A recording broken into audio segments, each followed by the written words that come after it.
Experience ko nung... Kaya kayo inupo. Stress ka na, simula nun eh. Kaya kayo inupo. Oo, no? Parang malab. Hindi, parang hindi naman siya malab na dahil malab siya. Siguro dahil wala na makalab ba?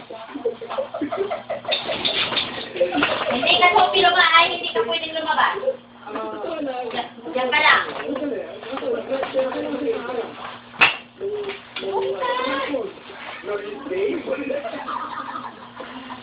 Eh, minsan binibigtin niya rin eh. Kaya nga po. Fix dito. Kasi baka sila walang kanto. Oo, walang mapaglitan. Wala ka naman kasama sa bahay. Oo, kasi naman nag-brad. Ikaw na huli ng nanay? Oo, anak, ang ginagawa mo. Hindi naman ako nasa-grab.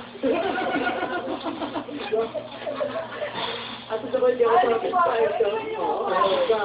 Hindi ka, liability ko ng hindi. Ano ginagawa mo? Punta mong bait eh.